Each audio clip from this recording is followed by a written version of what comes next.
नमस्कार दोस्तों, स्वागत है आपका स्टडी फॉर सिविल सर्विसेज में। वीडियो को पूरा देखिए। कोई भी आपका फीडबैक है, कोई सजेशन है, तुरंत वीडियो में कमेंट करके जरूर बताइए। अच्छा लगे तो वीडियो लाइक जरूर कर लीजिए और ऐसे वीडियो लगातार फ्री में पाने के लिए चैनल को तुरंत सब्सक्राइब कर लीजिए और बेल आइकन को जरूर टैप कर लीजिए ताकि आगे भी सारे वीडियो आपको मिलते रहे। यूट्यूब में फॉलो करते हैं तो प्लीज ये वाला फ्री टेलीग्राम चैनल जरूर ज्वाइन कर लीजिएगा। सारे नोटिफिकेशन, सारे अपडेट यहीं पे आते हैं, ध्यान रखिएगा। स्टडी फॉर सिविल सर्विसेज का कोई भी पेड ग्रुप अगर आपको ज्वाइन करना है तो सिर्फ 856488053096906523860455 यही नंबर है हमारे, सिर्फ जहां पे कॉल या व्हाट्सएप कर सकते हैं।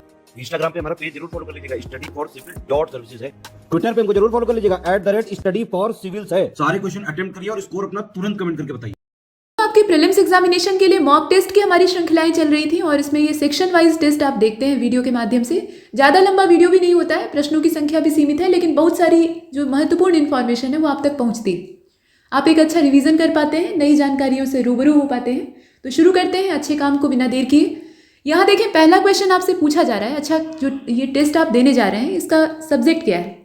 तो इसमें सेक्शन वाइज है, तो जीएस के जिस सब्जेक्ट को हम कवर करेंगे उसमें इंडियन एग्रीकल्चर होगा। लेटेस्ट जितना भी डाटा है एग्रीकल्चर से रिलेटेड उसको हम कवर करेंगे, और कॉमर्स और ट्रेड से रिलेटेड जितनी भी अच्छी इन्फॉर्मेशन है, ताज़ा इन्फॉर्मेशन है, उसको भी हम इसमें इंक्लूड करके रखे हुए हैं, तो आप इसे रिवाइज कर सकते हैं। देखिए, पहला क्वेश्चन पूछा जा रहा है कि लेटेस्ट जो एग्रीकल्चर का डाटा है अपने देश का 2022 का, उसके अकॉर्डिंग पूरे देश में यानी पूरे भारतवर्ष में सेकेंड लार्जेस्ट कोको बीन्स का प्रोड्यूसर कौन सा स्टेट है। यहाँ पर दूसरा सबसे बड़ा उत्पादक पूछ रहा है, पहला वाला नहीं। तो इसमें ध्यान से देखिएगा, राज्यों के नाम दिए हैं, सभी दक्षिणी राज्य हैं, आंध्र, केरल और कर्नाटक। सेकेंड लार्जेस्ट की अगर हम बात करें तो ये केरल हो जाएगा, ठीक है, दूसरे स्थान पे है। तो प्रश्न ये उठता है कि टॉप 3 हैं कौन से।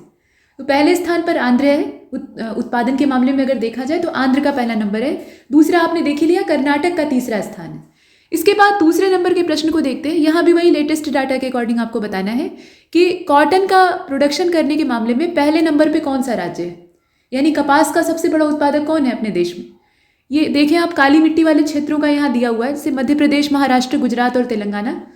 तो इसमें से कुछ विकल्प तो ऐसे हैं कि आप आराम से उन्हें एलिमिनेट कर सकते हैं। फिलहाल यहाँ पहले स्थान पे अगर देखें तो इसमें महाराष्ट्र है। अब ये है कि टॉप 3 आपको मालूम होना चाहिए, तो पहली पोजीशन महाराष्ट्र की है, दूसरा स्थान इसमें गुजरात राज्य का है कॉटन के प्रोडक्शन में, और तेलंगाना जो है वो तीसरे स्थान पे है। इसमें मध्य प्रदेश जो है वो टॉप 3 से बाहर है। इसके बाद प्रश्न संख्या 3 को देखिए, यहाँ भी वही लेटेस्ट एग्रीकल्चर का डाटा, और आपको ये बताना है कि कौन सा देश, अब यहाँ दुनिया के लेवल के डाटा की बात हो रही है, तो कौन सा देश पूरी दुनिया में यानी पूरे विश्व में तीसरा सबसे बड़ा मूंगफली का उत्पादक है। ग्राउंड नट का जो प्रोडक्शन है उसके मामले में थर्ड लार्जेस्ट कौन है इसमें से, बताइए। भारत है, चीन है, नाइजीरिया है। इसमें से देखकर आपको आंसर देना है। डी वाला ऑप्शन आपकी सुविधा के लिए है। अब देखें, ये जो तीसरा क्वेश्चन है इसका करेक्ट आंसर सी हो जाएगा। नाइजीरिया का इसमें तीसरा स्थान है, तीसरा सबसे बड़ा पूछ रहा है। पहला वाला पूछने का फैशन आजकल कम हो गया है, तीसरा वाला और दूसरा वाला लोग पूछते हैं ताकि प्रश्न थोड़ा सा ट्रिकी हो जाए। तो अगर हम टॉप 3 जो ग्राउंड नट प्रोड्यूसिंग कंट्री हैं उनके नाम देखें तो उसमें चीन का पहला नंबर है, दूसरे स्थान पे हम लोग हैं और तीसरे स्थान पे नाइजीरिया। वैसे राज्य के हिसाब से अगर देखें तो भारत में गुजरात सबसे ज़्यादा मूंगफली उगाता है, दूसरे स्थान पे राजस्थान है और तीसरे स्थान पे तमिलनाडु। चलिए प्रश्न संख्या 4 को देखते हैं। अब यहाँ भी वही लेटेस्ट एग्रीकल्चर का डाटा, इसमें से रॉन्ग इन्फॉर्मेशन आपको निकाल कर बाहर करनी है। तो इसमें उत्पादन में प्रथम स्थान रखने वाले राज्य का नाम दिया है और फसल दे रखी है। तो हॉर्टिकल्चर ओवरऑल, मतलब बागवानी में जितने तरह की फसलें उगाई जाती हैं, पौधे उगाए जाते हैं, उनके उत्पादन में नंबर 1 है हमारा यूपी, ऐसा दिया हुआ है। ज्वार के उत्पादन में, जिसे कि गांव में जोनरी भी कहा जाता है, इसका दूसरा नाम है अगर आप लोकल लेवल पर जानते हो, तो इसके मामले में महाराष्ट्र पहले स्थान पर। लाल लाल अनाज होता है, मतलब इसका पीस कर आटा बनाया जाता है, रोटियां काफ़ी अच्छी होती हैं। तो ये ज्वार है, जौ मत समझ लीजिएगा, इसलिए बताया जा रहा है। अच्छा, इसके बाद जूट और मेस्ता जो है इसके प्रोडक्शन में राजस्थान का पहला स्थान है, ऐसा दिया हुआ है इसमें। और लीची के लिए बिहार जाना जाता है। तो बताइए कि इसमें से गलत कौन सा है। इसमें भी पहचानना बहुत आसान है। जूट को चाहिए नमी, और नमी उसे राजस्थान में कहाँ से मिल जाएगी, तो इससे भी आप गेस कर सकते थे। इसमें अगर आपने कोई डाटा वाटा नहीं भी पढ़ा है तो आप आराम से इस प्रश्न को हल कर सकते थे। गलत ही तो ढूंढना है, तो थोड़ा सा इसमें बुद्धि का इस्तेमाल करना था। जूट और मेस्ता के प्रोडक्शन में राजस्थान का पहला स्थान नहीं है। इस मामले में नंबर 1 कौन है, पश्चिम बंगाल, वेस्ट बंगाल इसमें फर्स्ट रैंक प्राप्त करता है। आगे बढ़ते हैं। इसके बाद आगे बढ़ते हैं और देखें, इसमें ये जो दिया हुआ है ना लेटेस्ट, तो ये आपको पता होना चाहिए। हो सकता है अलग अलग पूछ लिया जाए कि हॉर्टिकल्चर में नंबर 1 कौन है, तो उसमें आपको यूपी का नाम मालूम होना चाहिए। तो ये सारी इन्फॉर्मेशन आपके काम की है, सी हमने चुन लिया। अच्छा, प्रश्न संख्या 5, यहाँ भी वही लेटेस्ट डाटा एग्रीकल्चर का, और इसमें पूछ रहा है कि जो फलों के नाम नीचे दे रखे हैं उसमें से किन फलों के उत्पादन में भारत का पहला स्थान है। ये दुनिया भर के लेटेस्ट डाटा की बात हो रही है, मतलब विश्व स्तर पर हम देखने वाले हैं। तो इसमें पपीता है, पाइनएप्पल है यानी अनानास है, आम और अमरूद भी दिए हुए हैं। अपना देश इन सबको उगाने में नंबर 1 कौन कौन से फलों के मामले में है। तो 5वें नंबर के प्रश्न को आप देख रहे हैं, करेक्ट आंसर इसका क्या होना चाहिए, सी होना चाहिए। क्योंकि ये ध्यान से देखिएगा, सी को पहले चुन लेते हैं, पहला तीसरा चौथा, पहला तीसरा चौथा। अनानास के मामले में हम लोग नंबर 1 नहीं है। यहाँ अगर देखें तो अनानास के मामले में यानी जो पाइनएप्पल है उसको उगाने में कोस्टा रिका का पहला स्थान है। बाकी पपीता, आम और अमरूद ये हमारी लोकल फसलें ही है, मतलब बागवानी फसलें और ये जो वृक्षों की खेती होती है, तो उसके तौर पे व्यावसायिक तौर पे वैसे तो लोग शौकिया उगाते हैं, तो उसके मामले में भारत नंबर 1 है। आम के उत्पादन में भी हम पहले स्थान पे हैं। इसके बाद आगे बढ़ते हैं, तो इसमें सी वाले ऑप्शन को हमने चुन लिया। प्रश्न संख्या 6 को देखते हैं। कृषि वानिकी पर उप मिशन योजना के अंतर्गत ये जो एग्रो फॉरेस्ट्री स्कीम है उसके अंतर्गत सबमिशन चल रहा है। तो अब तक देश में 93,809 हेक्टेयर इतने क्षेत्र में कुल कितने पेड़ लगाए जा चुके हैं। पेड़ों की संख्या आपको गिनकर बतानी है, लाख में संख्या है। और 2021 की जो समीक्षा है उसके हिसाब से, मतलब कृषि और किसान कल्याण मंत्रालय, मिनिस्ट्री ऑफ एग्रीकल्चर और फार्मर वेलफेयर, उसके द्वारा जारी किया हुआ डाटा है। तो बताएं इसमें पेड़ों की संख्या कितनी। तो एग्रो फॉरेस्ट्री का जो ये उप मिशन चल रहा है उसके अंतर्गत हर मेड़ पर पेड़, मेड़ मतलब समझ रहे हैं, खेती को जब किसान खेती करता है, खेत के चारों ओर ऐसे मेड़े बांधी जाती हैं। ये डिवीज़न होता है कि ये आपका खेत है, इधर वाला हमारा खेत है। आजकल तो बाड़ें लगा दी जाती हैं, लेकिन मान लीजिए किसान का ही 2 बीघा खेत है, तो उसमें वो ऐसा नहीं करता कि पूरे खेत में एक ही फसल लगाए, कुछ उसमें क्यारियाँ बना दी जाती हैं। तो बीच में मिट्टी से ही ऊंची ऊंची ऐसे पगडंडियाँ जैसी बना दी जाती हैं। धान के खेत में काफ़ी चौड़ी और ऊंची मेड़ होती है, बाकी जो फसलें होती हैं उसमें थोड़ी नीची होती है, लेकिन होती है। तो ये मेड़ पर चलने का भी रास्ता होता है, किसान इस रास्ते चल के अंदर जो खेत का बीच वाला हिस्सा है वहाँ जा सकता है। ये डिवीज़न के लिए भी होता है और रास्ते के उद्देश्य से भी होता है। तो ये मेढ़ें होती हैं। तो अब यहाँ पर ये कहा गया कि हर मेड़ पर पेड़, ताकि पेड़ भी उगा सके और खेती भी कर सके। तो ये पूरी सुविधा योजना है और इसके अंतर्गत अगर आप देखें तो इसका जो डी वाला ऑप्शन है वो सही है।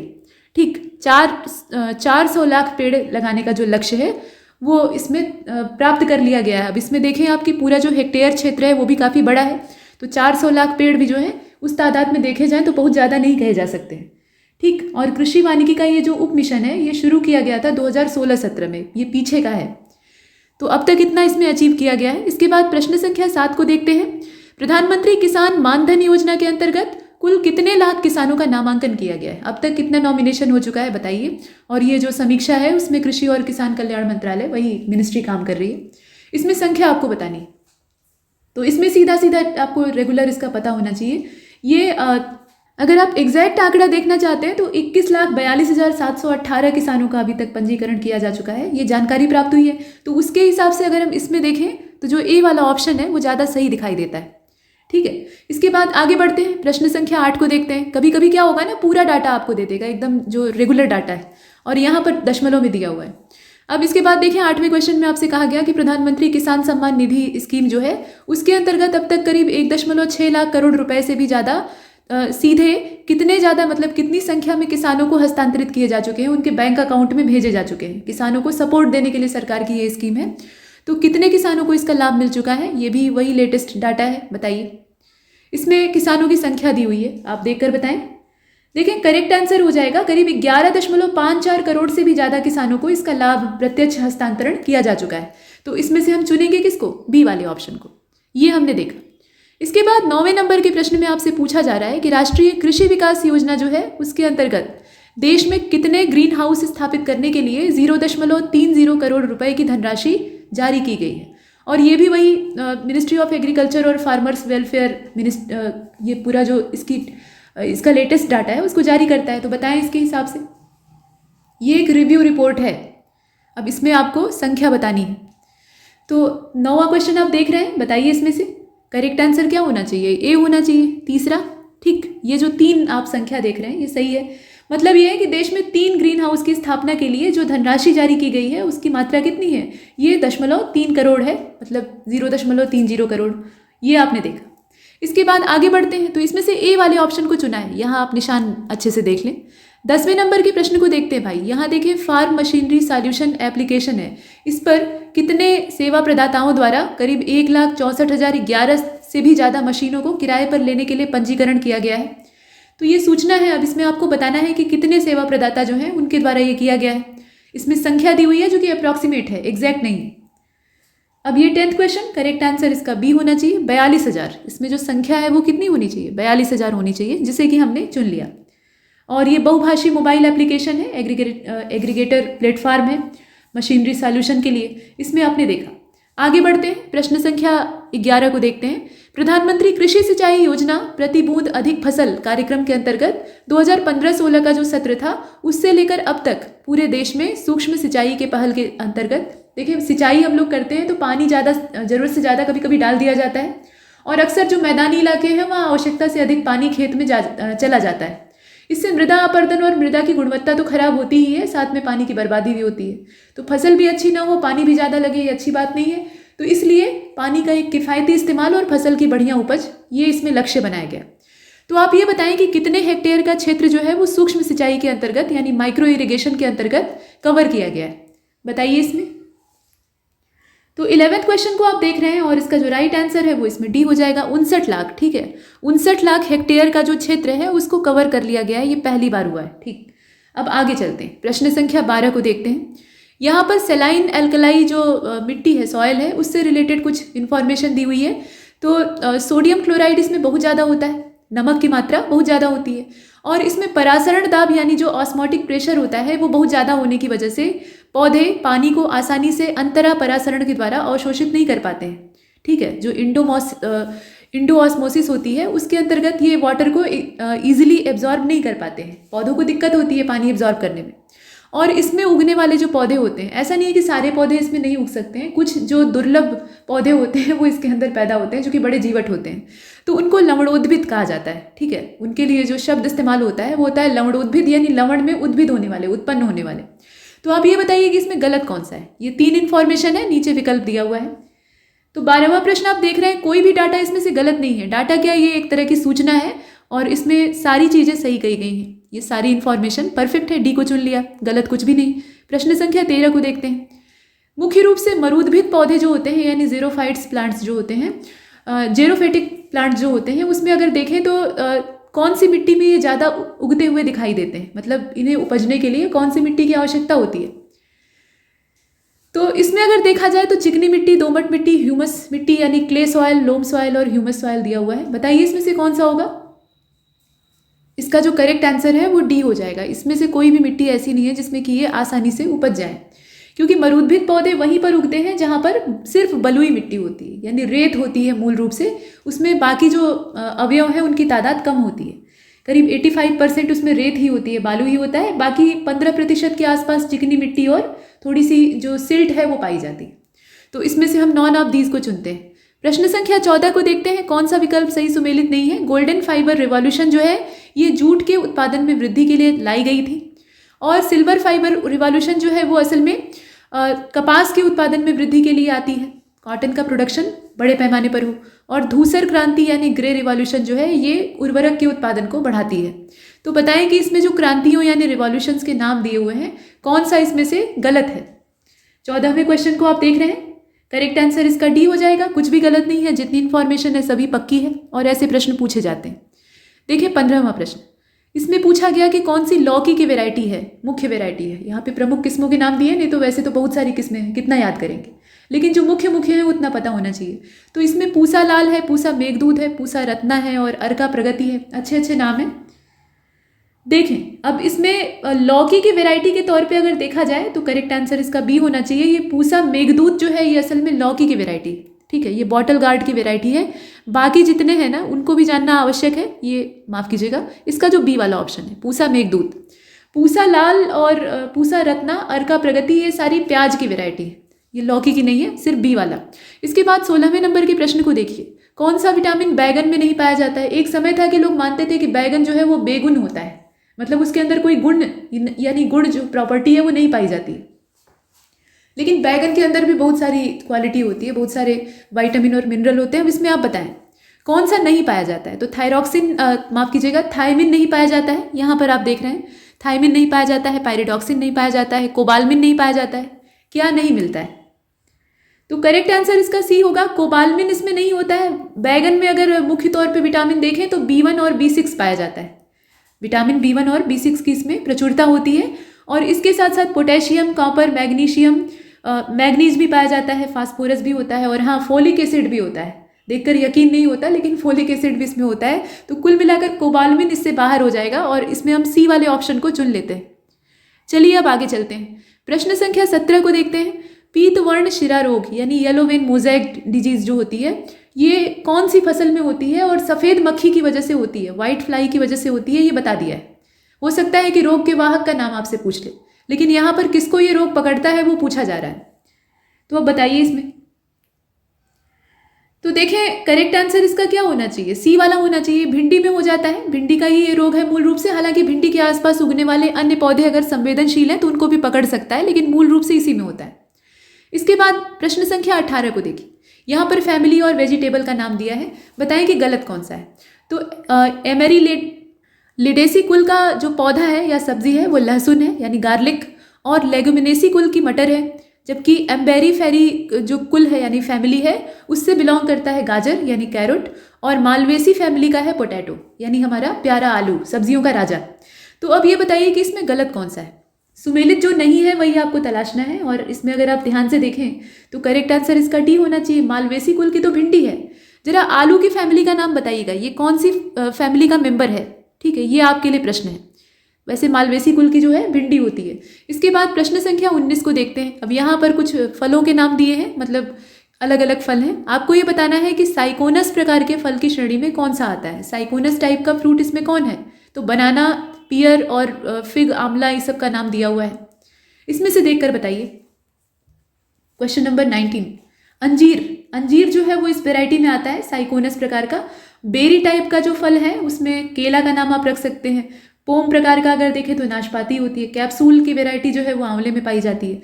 तो इस प्रकार से फलों का हम वर्गीकरण करते हैं। तो इसमें से हम सी वाले ऑप्शन को चुन लेते हैं, ये अंजीर। इसके बाद प्रश्न संख्या 20 को देखते हैं। यहाँ देखिए खाने योग्य भाग और फल का नाम दिया है। फल का कौन सा हिस्सा हम खाने के लिए इस्तेमाल करते हैं? तो नारियल का हम लोग मांसल पुष्पासन खाते हैं।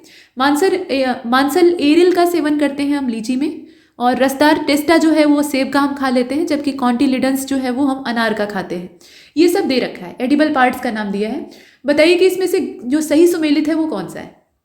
तो 20वां क्वेश्चन आप देख रहे हैं, केवल इसका जो बी वाला ऑप्शन है वही सही है। मांसल एरिल हम लोग लीची का सेवन करते हैं, कई बार पूछा भी गया था। मांसल पुष्पासन हम लोग सेब का खाते हैं, रसदार टेस्टा जो है वो अनार का खाते हैं, और एंडोस्पर्म कॉटिलिडेंस जो है और साथ में एम्ब्रियो वो नारियल का खाते हैं। तो इसमें से सिर्फ बी वाला सही है। इसके बाद 21वें नंबर के प्रश्न को देखिए। यहाँ पर इकोनॉमिक सर्वे 2021-22 के हिसाब से भारत में 2020 में वाणिज्यिक सेवाओं के प्रमुख निर्यातकों में कौन सा स्थान है, मतलब भारत का कौन सा स्थान है, ये आपको बताना है। ये इकोनॉमिक सर्वे की रिपोर्ट है तो काफ़ी इंपॉर्टेंट है। यहाँ पर सिर्फ पोजीशन आपको बतानी है। तो 21 को आप देख रहे हैं, लेटेस्ट इसका जो यहाँ डाटा है उसके हिसाब से अगर देखा जाए तो बी वाला ऑप्शन सही होता है, 7वां स्थान है। मतलब पूरी दुनिया भर की जो वाणिज्यिक सेवाएं हैं उसमें निर्यात में भारत की हिस्सेदारी जो है वो 2019 का जो समय था उसमें 3.5% बढ़ी थी। मतलब 3.5% उस समय थी, उससे बढ़कर 2020 में अगर देखें तो 4.1 हो गई थी, यानी अच्छी खासी ग्रोथ देखी गई थी। और इससे भारत में 2020 में अगर हम देखें तो जितनी भी कॉमर्शियल सर्विस है उसके प्रमुख निर्यातकों में 7वें स्थान पर भारत को हम देख पाते हैं। तो इसे हमने देखा। अब इसके बाद 22वें नंबर के प्रश्न को देखते हैं। अब यहाँ भी इकोनॉमिक सर्वे के ही अकॉर्डिंग पूछा जा रहा है कि कौन सा देश विश्व में तीसरे सबसे, यहाँ आप देख रहे हैं, तीसरे सबसे बड़े विदेशी मुद्रा भंडार धारक के तौर पे देखा गया। तीसरा सबसे बड़ा विदेशी मुद्रा भंडार धारक। अब बताइए कि इसमें तीसरे स्थान पे कौन सा देश? तो संयुक्त अरब अमीरात यहाँ दिया हुआ है। इसके अलावा आप देख रहे हैं जापान है, भारत है। तो क्वेश्चन नंबर 22 और इसका जो राइट आंसर है वो इसमें डी होगा, क्योंकि कोई भी ऑप्शन जो है वो सही नहीं दिखाई देता है। तीसरे स्थान पे, पहले स्थान पे पहले तो देखें भारत और चीन है, इसमें इकट्ठे अगर देखा जाए। डी को हमने चुन लिया क्योंकि इसमें से कोई भी विकल्प हमारा सही नहीं था। भारत और चीन पहले स्थान पे है, जापान की इसमें सेकंड पोजीशन है। ये नवंबर 2021 के लास्ट तक का कैलकुलेशन है। और तीसरे स्थान पे स्विट्जरलैंड है जो कि इसमें दिया नहीं है। और दुनिया का चौथा सबसे बड़ा विदेशी मुद्रा भंडार धारक जो है। दोस्तों, इस प्रश्न में थोड़ा सा यहाँ समझाने में मिस्टेक हुआ है, उसके लिए मैं माफ़ी चाहती हूँ। डी वाले ऑप्शन को हमने चुना इसलिए क्योंकि जो तीसरा सबसे बड़ा विदेशी मुद्रा भंडार धारक है उसका नाम यहाँ नहीं दिया था और वो स्विट्जरलैंड है। पहले स्थान पर चीन है, दूसरे स्थान पर जापान है और चौथे स्थान पर भारत है। तो चौथा अगर पूछेगा तो हम अपने देश को चुनेंगे। इस तरीके से इंफॉर्मेशन है, तो इसमें से हमने डी को चुना। इसके बाद 23वें नंबर के प्रश्न को देखते हैं। इकोनॉमिक सर्वे के ही हिसाब से विश्व के दूसरे सबसे बड़े स्टार्टअप इकोसिस्टम का नाम बताइए। स्टार्टअप इकोसिस्टम दूसरा सबसे बड़ा दुनिया में कौन सा है? रूस है, चीन है, यूएसए है या फिर भारत है? इसमें जो नाम दिए हैं आप देखकर बताएं। तो करेक्ट आंसर इसका बी हो जाएगा, ये चीन है। ठीक है, अमेरिका और चीन के बाद भारत जो है वो तीसरा सबसे बड़ा है इस मामले में। तो तीसरा अगर पूछेगा तो हम भारत को चुनेंगे। फिलहाल हम इसमें चुनते हैं चीन को, तो बी वाले ऑप्शन को चुन लिया। इसके बाद 24वें नंबर के प्रश्न में देखते हैं। अब यहाँ कहा गया कि कौन सा देश आर्थिक सर्वेक्षण 2021-22 के हिसाब से टॉप 3 आयात के स्रोतों के अंतर्गत नहीं आता है। इंपोर्ट सोर्सेज के अंतर्गत उसे नहीं रखा जाता है। अब इसमें बताइए, देशों के नाम दिए हुए हैं। तो 24 जो आप देख रहे हैं, करेक्ट आंसर इसका डी होना चाहिए। अब इसमें से हम किसी को भी नहीं चुन सकते।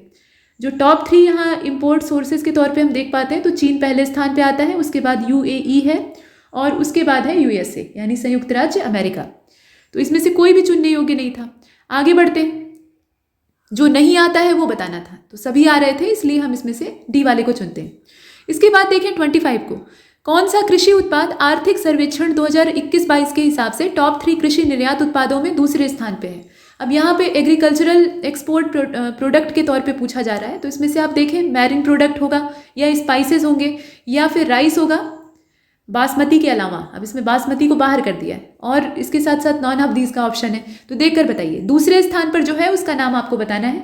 और 25 जो है इसका करेक्ट आंसर क्या होना चाहिए? इसमें से सी वाला होगा। चावल को हम लोग चुन लेते हैं। अब इकोनॉमिक सर्वे का जो लेटेस्ट आंकड़ा है उसके हिसाब से देखें तो पहले स्थान पे समुद्री उत्पाद आता है, दूसरे स्थान पे यहाँ पूछा था तो वो चावल हो जाएगा बासमती के अलावा, और तीसरे स्थान पे आते हैं स्पाइसेस। तो इसमें से हम सी को चुनते हैं। जैसा पूछेगा उसके हिसाब से उत्तर देना होगा। 26 को देखते हैं। भारत सरकार ने इकोनॉमिक सर्वे 2021-22 के अकॉर्डिंग 4 फरवरी और समय कौन सा था, मतलब सन कौन सा था वो आपको बताना है कि उस तारीख को नई सार्वजनिक क्षेत्र की उद्यम नीति को अधिसूचित किया था। जो new public sector enterprises policy थी उसको यहाँ पर नोटिफाई किया गया था। तो उसकी तारीख आपको बतानी है, मतलब डेट दी हुई है, उसका जो सन है वो बताना है। तो 26 को आप देख रहे हैं, करेक्ट आंसर इसका ए होना चाहिए। ये 2021 की बात है, 4 फरवरी 2021 पूछा जा सकता है। इस तरह की अच्छी अच्छी इन्फॉर्मेशन यहाँ पर है। अच्छा, अब इसके बाद 27वां प्रश्न आपसे पूछ रहा है कि गलत कौन सा है बताइए, और इसमें आप अपने दिमाग में इकोनॉमिक सर्वे को ही रखेंगे। तो भारत दुनिया का दूसरा सबसे बड़ा उपभोक्ता है, यानी सेकेंड लार्जेस्ट कंज्यूमर है, और भारत दुनिया में वनस्पति तेल का सबसे बड़ा आयातक है। लार्जेस्ट इंपोर्टर किसका है? वेजिटेबल ऑयल का। और देश में खाद्य तेल की उपलब्धता बढ़ाने के लिए अगस्त 2021 में राष्ट्रीय खाद्य तेल मिशन को शुरू किया गया था, यानी नेशनल एडिबल ऑयल मिशन जो है उसको स्टार्ट किया गया था अगस्त 2021 में। ये सारी इंफॉर्मेशन है, बताइए कि इसमें से गलत कौन सा है। तो 27 को आपने ध्यान से देखा और इसका जो राइट आंसर है वो इसमें डी होना चाहिए, क्योंकि जितनी भी सूचनाएं हैं वो सभी सही हैं और ये एक साथ पूछी जाए ये ज़रूरी नहीं है। तो इसमें जितना डाटा है वो आपको पता होना चाहिए, अलग अलग प्रश्न बनने की संभावना इससे होती है। इसके बाद आगे बढ़ते हैं, प्रश्न संख्या 28। यहाँ भी गलत की ही तलाश करनी है। तो भारत गन्ना और चीनी उद्योग, यहाँ भारत के संदर्भ में कहा जा रहा है कि भारत में गन्ना और चीनी उद्योग कपास के बाद देश का दूसरा सबसे बड़ा कृषि आधारित उद्योग है। खेती पर आधारित ये दूसरे नंबर का सबसे बड़ा उद्योग है। पहले स्थान पे कौन है? कपास है, ऐसा कहा जा रहा है। और भारत दुनिया में चीनी का सबसे बड़ा उपभोक्ता है, कंज्यूमर है, और दूसरा सबसे बड़ा प्रोड्यूसर है। अब ये बताइए कि इसमें गलत कौन सा है? गन्ना और चीनी, मिठास की बात हो रही है। तो 28 करेक्ट आंसर इसका डी होना चाहिए। कुछ भी गलत नहीं है, जितनी इन्फॉर्मेशन है वो सभी सही है। मतलब भारत दुनिया में चीनी का सबसे बड़ा उपभोक्ता है और दूसरा सबसे बड़ा उत्पादक है। तो आप ये बताइए कि चीनी का सबसे बड़ा उत्पादक कौन है? ये हम लोग दूसरे स्थान पे हैं, तो पहले स्थान पे कौन है? अब इसमें से हम डी को चुन लेते हैं, कोई भी गलत नहीं। इसके बाद 29 को देखते हैं। यहाँ देखें, कौन सा राज्य आर्थिक सर्वेक्षण के हिसाब से प्रति व्यक्ति दूध उपलब्धता में टॉप 3 स्टेट्स में नहीं आता है। जो टॉप 3 राज्य हैं, शीर्ष 3 राज्य हैं, उसके अंतर्गत नहीं आता है। तो राजस्थान, उत्तर प्रदेश, पंजाब और हरियाणा 3 ही आएंगे, एक बाहर हो जाएगा। तो एक बाहर जो होगा वही चुनना है आपको। 29 देखें, इसका बी वाला ऑप्शन चुन लीजिए, उत्तर प्रदेश इससे बाहर है। जो टॉप 3 स्टेट है उसमें पहले स्थान पे पंजाब का स्थान आता है, मतलब पहले नंबर पे पंजाब है, दूसरे स्थान पे हरियाणा है, तीसरे नंबर पे राजस्थान है। तो इसमें से हम यूपी को बाहर कर लेते हैं। ठीक, यूपी को बाहर कर लिया, आगे चलते हैं। 30 को देखिए, यहाँ कहा जा रहा है कि बताइए गलत कौन सा है। वही इकोनॉमिक सर्वे का डाटा है, उसको आधार बनाना है आपको। तो डेयरी राष्ट्रीय अर्थव्यवस्था में 5% का योगदान देने वाली सबसे बड़ी कृषि वस्तु है और भारत दुग्ध उत्पादन में पहले स्थान पे है, जो कि वैश्विक दुग्ध उत्पादन में 23% का योगदान देता है। ये दोनों इन्फॉर्मेशन है जो कि अच्छी है। अब इसमें से गलत कौन सी है? डाटा दे तो दिया है, लेकिन गलती कहाँ पर है वो बताइए। तो गलती इसमें कुछ भी नहीं है, ये जितनी भी सूचनाएं हैं सभी एकदम पक्की हैं और इसलिए हम डी का चयन करते हैं। दुग्ध उत्पादन में हम पहले स्थान पे हैं, ये आपको पता होना चाहिए। इसके बाद 31 को देखते हैं। यहाँ देखें 2020-21 में अखिल भारतीय प्रति व्यक्ति दूध की उपलब्धता जो अनंतिम अनुमान था, मतलब प्रोविजनल एस्टिमेट था, उसके अकॉर्डिंग देखा जाए तो आर्थिक सर्वेक्षण 2021-22 के हिसाब से ये प्रतिदिन कितने ग्राम है, मात्रा आपको बतानी है, प्रतिदिन कितने ग्राम उपलब्धता है वो आप इसमें देखकर बताइए। तो 427, 425 ऐसे करके दिया हुआ है। और 31 को आप देख रहे हैं, करेक्ट आंसर इसका ऊपर ही है, ए वाले को चुन लीजिए। 427 ग्राम प्रतिदिन की जो उपलब्धता है वो हमें प्राप्त होती है। इसके बाद 32 को देखते हैं। प्रश्न संख्या 32 में कहा गया कि 2020-21 का जो चौथा अग्रिम अनुमान है उसके हिसाब से देश में कुल खाद्यान्न उत्पादन रिकॉर्ड कितने मिलियन टन होने का अनुमान है। ये रिकॉर्ड कितने मिलियन टन होने का अनुमान है, यहाँ पर मिलियन टन में जो आंकड़ा है वो आपको चुनकर बताना है। तो नीचे जो विकल्प दिए हैं उन्हें ध्यान से देखिएगा। अब ये जो 32वां प्रश्न है इसका राइट आंसर होना चाहिए इसमें सी वाला, ये 309 मिलियन टन होने का अनुमान है। इसमें जो डाटा है ना, यह 309 वाला आप चुनेंगे। आगे बढ़ते हैं और अगले वाले को देखते हैं।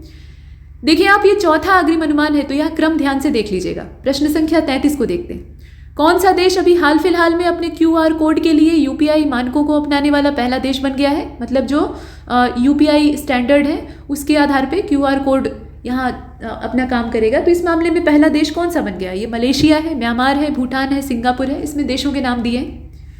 देखिए 33 का जो राइट आंसर है वो इसमें सी हो जाएगा। ये काम किसका है? भूटान का है। भूटान अभी हाल फिलहाल में QR कोड के लिए जो UPI स्टैंडर्ड है उनको अपनाने वाला पहला देश बन गया है। चलिए प्रश्न संख्या 34 को देखते हैं। कौन सा बैंक ऐसा है जो कि national asset reconstruction company limited का प्रायोजक है? ठीक है, ये नेशनल एसेट रिकंस्ट्रक्शन कंपनी जो है उसका ये लिमिटेड कंपनी है, इसका प्रायोजक है और इसकी शेयर धारिता जो है वो लगभग 12% की। शेयर का जो परसेंट है वो भी बता दिया है। तो इसमें बैंक का नाम आपको चुनना है। 34 को अगर आप देखें ध्यान से तो इसका जो करेक्ट आंसर है वो सी हो जाएगा। ये केनरा बैंक है। ठीक है, ये जुलाई 2021 की बात है। National asset reconstruction company limited की स्थापना की जाती है और केनरा बैंक जो है वो इसका प्रायोजक है। शेयर धारिता 12% है तो वो दे दिया है। इसके बाद प्रश्न संख्या 35 में आपसे पूछ लिया गया कि MSME की जो नई डिफिनीशन है उसके अकॉर्डिंग लघु उद्योग में संयंत्र और मशीनरी या उपकरण में निवेश की सीमा कितनी होनी चाहिए। तो यहाँ पर एक जो धनराशि की सीमा है वो दे रखी है। 1 करोड़ रुपए से ज़्यादा नहीं होनी चाहिए, 5 करोड़ से ज़्यादा नहीं होनी चाहिए, 10 करोड़ से ज़्यादा नहीं, या फिर 15 करोड़ से ज़्यादा नहीं। ये नई डिफिनीशन देखिए, परिभाषा जो है वो परिवर्तित होती रहती है। तो 35वें प्रश्न को आप ध्यान से देख रहे हैं और इसका जो करेक्ट आंसर है वो इसमें सी हो जाएगा। 10 करोड़ रुपए से ज़्यादा नहीं होनी चाहिए, not more than 10 crore rupees. इसे हमने देखा। इसके बाद आगे बढ़े, प्रश्न संख्या 36 को देखते हैं। अब यहाँ रॉन्ग इन्फॉर्मेशन आपको चुनकर बाहर करनी है। तो इनकरेक्ट ऑप्शन इसमें से कौन सा होगा? पोमोलॉजी जो होती है उसके अंतर्गत हम कल्टीवेशन करते हैं किसका? मलबरी का। शहतूत की कृषि करते हैं और उस पर कीड़े पालते हैं, रेशम के कीड़े, और उससे हम फिर रेशम प्राप्त करते हैं। ऐसा सेरीकल्चर जो है उसमें रेशम के उत्पादन की क्रिया चलती है और मछली पालन की जो क्रिया है उसको हम पिसीकल्चर के अंतर्गत रखते हैं। एपीकल्चर में हम मधुमक्खी पालते हैं और शहद प्राप्त करते हैं। तो अब ये बताइए कि इसमें गलत कौन सा है? ये सारी जो विद्याएं हैं वो दे रखी हैं। 36 करेक्ट आंसर ऊपर ही दिया हुआ है। पोमोलॉजी में हम रेशम का कीड़ा थोड़े ही पालते हैं, शहतूत नहीं उगाते हैं। पोमोलॉजी में हम टोटल अगर देखें तो फलों का अध्ययन करते हैं, फलों की गुणवत्ता, फलों का वर्गीकरण, फलों का उत्पादन, उस पर ध्यान देते हैं। तो इसमें से पोमोलॉजी वाला ऑप्शन ही गलत दे रखा था, इसको हम चुन लेते हैं, बाकी सब सही दिया है। इसके बाद आगे बढ़ते हैं, प्रश्न संख्या 37 को देखते हैं। इसमें कहा जा रहा है कि कौन से संस्थान को पूसा संस्थान भी कहा जाता है।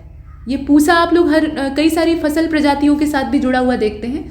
तो यहाँ पूसा संस्थान किसको कहा जाता है बताइए।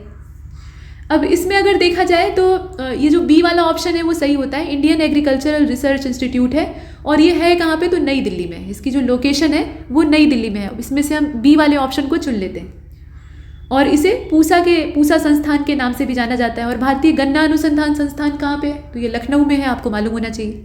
अच्छा, अब इसके बाद 38वें नंबर के क्वेश्चन को देखते हैं। इसमें से आपको सही विकल्प का चयन करना है। तो केंद्रीय रोपण फसल अनुसंधान संस्थान, central plantation crop research institute जो है ये कासरगोड में है। इसकी लोकेशन कहाँ है, कासरगोड में है। सेंट्रल पोटैटो रिसर्च इंस्टीट्यूट यानी आलू अनुसंधान केंद्र ये शिमला में है।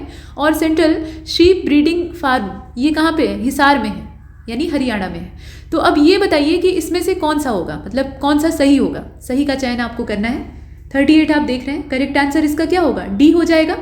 डी वाले ऑप्शन को हमने इसलिए चुना क्योंकि सभी सही हैं, सही की तलाश हमें करनी थी। इसमें कोई भी चीज़, कासरगोड कहाँ पे है, केरल में है, शिमला तो आप जानते ही हैं, और बाकी हिसार हरियाणा में है। तो इस तरीके से हमने देखा। अब इसके बाद 39 को देखते हैं। यहाँ देखें कौन सा विकल्प सही सुमेलित नहीं है। तो लोकस्ट वार्निंग ऑर्गेनाइजेशन जो है इसका केंद्र है जोधपुर में। और नेशनल रिसर्च सेंटर फॉर बनाना ये जो है ये असल में त्रिची में है। इसका जो केंद्र है वो कहाँ पे है, त्रिची में है, लोकेशन बताई गई है। नेशनल राइस रिसर्च इंस्टीट्यूट जो है वो करनाल में है। और सेंट्रल टोबैको रिसर्च इंस्टीट्यूट जो है वो असल में राजमुंदरी में है। इसमें से कौन सा गलत है, कोई एक गलत है, वो आपको तलाशना है। तो 39 को आप देख रहे हैं, इसका जो सी वाला ऑप्शन है चावल शोध संस्थान वो कटक में है। और कटक कहाँ पे है, ओडिशा में है। ठीक, तो इसमें से सी वाले ऑप्शन को हम चुनकर बाहर कर देते हैं, बाकी सब सही है। 40वें प्रश्न को देखें। यहाँ फसल का नाम और उत्पादन में पहली रैंक किसकी है वो दे रखा है। मीठा संतरा खट्टा भी होता है, तो स्वीट ऑरेंज जो है इसका उत्पादन करने के मामले में आंध्र वाले जो है वो पहले नंबर पे हैं। चाय उगाने के मामले में असम का पहला स्थान है। तंबाकू के मामले में गुजरात और टमाटर के मामले में महाराष्ट्र, ऐसे दिया है। अब इसमें से कोई एक गलत है, कौन सा गलत है बताइए। तो अब इसे ध्यान से देखिएगा, इसमें करेक्ट आंसर जो है वो डी होना चाहिए क्योंकि टमाटर वाला गलत दे रखा है। टमाटर तो आंध्र वाले ही उगाते हैं ना, ठीक है, महाराष्ट्र का उसमें पहला स्थान कैसे हो सकता है। तो इसमें से हम डी को बाहर कर देते हैं। देखिए प्रश्न संख्या 41 को, यहाँ भी वही लेटेस्ट एग्रीकल्चर का डाटा। गेहूं के प्रोडक्शन के मामले में भारत की सेकंड रैंक है, दूसरा स्थान है। मसालों के मामले में भी भारत का दूसरा स्थान है। और सोयाबीन के प्रोडक्शन में भारत पाँचवीं रैंक प्राप्त करता है, यानी 5वें स्थान पे है। प्याज उगाने के मामले में दूसरे स्थान पे है। तो पूरे विश्व स्तर पर उत्पादन के मामले में भारत की रैंकिंग दी हुई है। आपको यह बताना है कि इसमें से कौन सा गलत है, कोई एक तो गलत है, लेकिन कौन सा। तो 41 को आप देख रहे हैं, इसका जो बी वाला ऑप्शन है उसको चुन लीजिएगा। ये स्पाइसेस के मामले में हम दूसरे स्थान पे हैं जो दिया हुआ है। असल में मसालों के उत्पादन में हमारा ही तो पहला स्थान है, और मसालों के लालच में ही तो विदेशी हमारे देश में घुस आए थे, है ना। बहुत सारा उन्हें मुनाफा होता है काली मिर्च बेच के, तो फिर से आते हैं कमाई करने के लिए और यही डेरा डाल लेते हैं। तो इसमें से बी वाले ऑप्शन को हम चुन लेते हैं। इसके बाद 42 को देखते हैं। यहाँ देखें कौन सी फसल सभी 4 श्रेणियों के अंतर्गत आती है, मतलब वो असल में कैश क्रॉप भी है, इसके अलावा कॉमर्शियल क्रॉप भी है, और प्लांटेशन भी है, और एनर्जी भी है। मतलब वो सभी तरह की फसलों के अंतर्गत आ जाती है। फसलों को भी हमने अलग अलग वेराइटी में, अलग अलग वर्गीकरण में बांट रखा है। तो देखें ये जूट है, कॉटन है, तो टोबैको है, शुगर केन है। ध्यान दीजिएगा वो एनर्जी भी देने का काम, मतलब एनर्जी प्रोड्यूस करने में भी हमारी सहायता करती है। तो इसमें से हम डी वाले ऑप्शन को चुनेंगे। ये गन्ना है, ठीक है, गन्ना जो है, और इसी तरह से आलू, मक्का, टेपियोका, जेट्रोफा, ये सब एनर्जी क्रॉप भी होती हैं। बाकी इसमें नकदी फसल में भी आता है, वाणिज्यिक में भी आता है, रोपण फसलों में भी आता है, इसकी रोपाई होती है। तो इसमें से हम डी वाले ऑप्शन को चुन लेते हैं। इसके बाद आगे बढ़ते हैं, प्रश्न संख्या 43 को देखते हैं। अंग्रेज जब अपने देश में आते हैं तो वो गन्ने का महत्व ही नहीं समझ पाते हैं, कहते हैं कि ये क्या डंडा बो रखा है खेत में, लेकिन जब चखते हैं तो उन्हें स्वाद मालूम होता है इसका। अच्छा, अब इसमें देखें कौन सा पशु रोग कवक के कारण होता है। कवक की वजह से यानी फंगी की वजह से इसमें से कौन सी डिजीज होती है। तो थनैला हो जाता है, या फिर गिल्टी रोग होता है, गिल्टियाँ पूरे शरीर में उभर जाती हैं, लंगड़ा बुखार होता है, और इसमें सेप्रोलेग्निया का भी नाम दिया है। देखिए इन रोगों के जो हिंदी नाम है ना वो ज़्यादा प्रचलित है, तो उनसे आप इन्हें ज़्यादा समझ पाएंगे बेहतर। फिलहाल इसमें दोनों ही दिया हुआ है, आप देखिए। तो 43 करेक्ट आंसर क्या होगा, डी वाला ऑप्शन हो जाएगा। ये सेप्रोलेग्निया होता है जो कि कवक की वजह से होता है। बाकी थनैला जिसमें कि पशुओं का थन खराब हो जाता है, दूध देने की क्षमता उनकी खत्म हो जाती है, तो वो बैक्टीरिया की वजह से होता है। और बाकी दोनों जो आप देख रहे हैं, गिल्टी रोग और लंगड़ा बुखार, ये भी असल में बैक्टीरिया से ही होते हैं, ठीक हो जाते हैं वैक्सीनेशन करवाने पर। तो इसमें से हम डी वाले ऑप्शन को चुनकर बाहर कर लेते हैं। फंगी और बैक्टीरिया से होने वाली डिजीज जो है ना कायदे से उपचार करने पर ठीक हो जाती है, लेकिन वायरस वाली जो है वो खतरनाक होती है। अब यहाँ आप देखें कि फसलों से संबंधित रोगों के नाम दिए हैं, जैसे कि चावल में लगता है खैरा रोग, यानी खैरा डिजीज जो है वो चावल को पैडी को परेशान करती है असल में। करनाल बंट जो है ये गेहूं का रोग है, और अरगट नाम का जो रोग है वो अरहर की फसल को खराब कर देता है, जबकि तिल जो है उसमें फाइलोडी नाम की डिजीज़ काफ़ी बड़े पैमाने पर दिखाई देती है। तो आप ये बताएं कि इसमें से गलत कौन सा है। 44 आप देख रहे हैं, सी वाला गलत है। ये अरहर में अरगट नहीं लगता है, अरगट रोग जो है वो बाजरे में लग जाता है, ठीक है। तो यही एकमात्र इसमें गलत दिया है, ये अरहर की बीमारी नहीं है। इसके बाद 45 को देखें, यहाँ पर सिल्क का टाइप दिया हुआ है और कहाँ से उसका ओरिजिन है, मतलब किस देश से वो प्राप्त होता है। तो मलबरी रेशम, इसमें गलत विकल्प का आपको चयन करना है, ध्यान दीजिएगा। तो रेशम के प्रकार में सबसे ऊपर है मलबरी। मलबरी के मामले में मूल स्थान जो इसका जन्म स्थान है वो भारत है। इरी रेशम में भी भारत है, मूंगा रेशम में भी भारत है और टसर रेशम में भी भारत है। ये अलग अलग जीवों से प्राप्त होता है।